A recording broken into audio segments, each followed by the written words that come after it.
Hey guys, and welcome to Factorio Friday Facts discussion number 294, blog thoughts and Lua documentation improvements, and I'm joined again by Afflixian.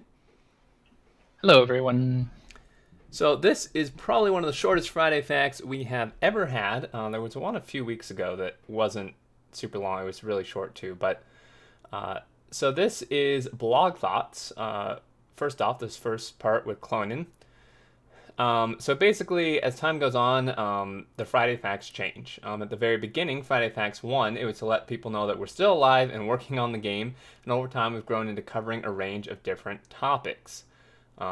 So basically communicating their progress and roadmap to next releases, showing new features and gathering feedback, diving into the technical side of the game development and challenges they face, meta posts about the company and changes outside the game, and community spotlights and interesting Factorial related news.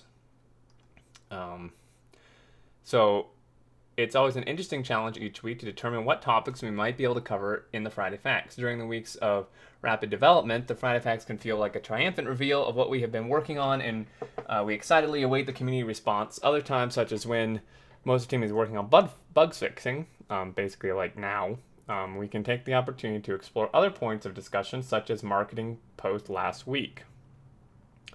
The below graph the Friday Facts readership over the last year is quite informative to look into. So unique Friday Facts page views per week.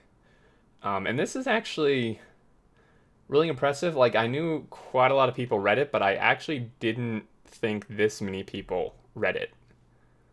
Um, Yeah, I mean, I didn't know that the numbers were that high, but then again, Factorio is rated like the number 2 game on Steam ever. So yeah, and it sold like over 2 million copies. I think it was 1 million copies when the devs did the meetup here in Los Angeles last year.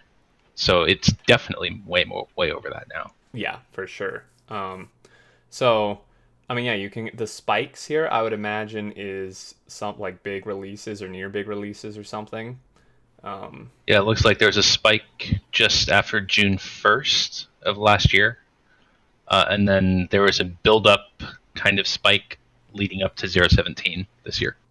Yep, exactly. I mean, we're peaked almost 100,000 on that one part in March. But basically, they had a good run back in January and February. We had week after week of really interesting posts and build up of excitement, as you said.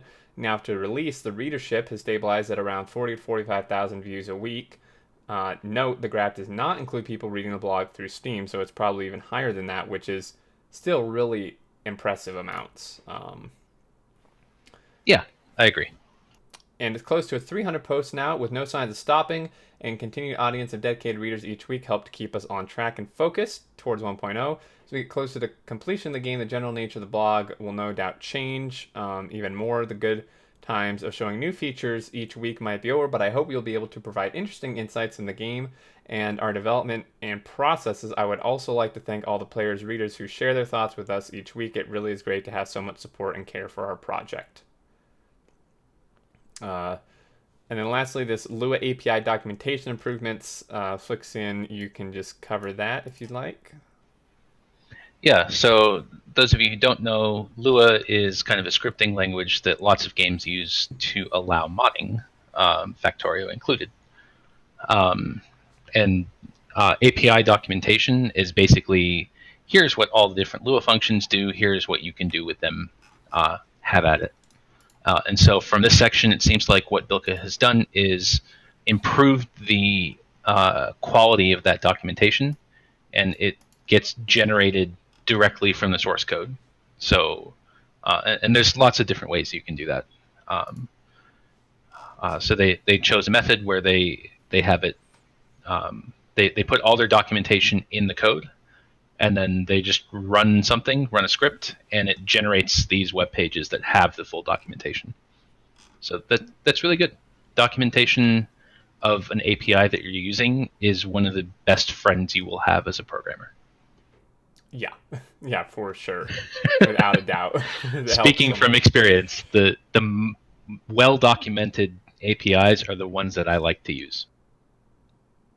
Yeah, I can imagine. It would just make it so much easier. Yeah, because then it removes all the guesswork. It tells you exactly what it's supposed to be doing, and if it's not doing that, you can just file a bug report. Yep. Um, and one last really quick thing. I just looked at this Friday Facts 1. It's crazy looking back at this. Um, they did this in 2013. So, and this was version. They've been finishing version zero point 0.7 back then. So so basically in almost 6 years, not quite, but almost 6 years, they released 10 versions, 10 like I guess 10 main major version. versions. Yeah. Yeah, beta version. There you go. So that's pretty crazy. 6 years since this point, and it had even been in development before then. Yeah, that's pretty good. Yep. So that's gonna do it, guys. Super short, straightforward, but we'll look forward to the next ones as always. And if you have any thoughts, questions, whatever, leave them below and on the forums. And until next time, we will see you later. See ya.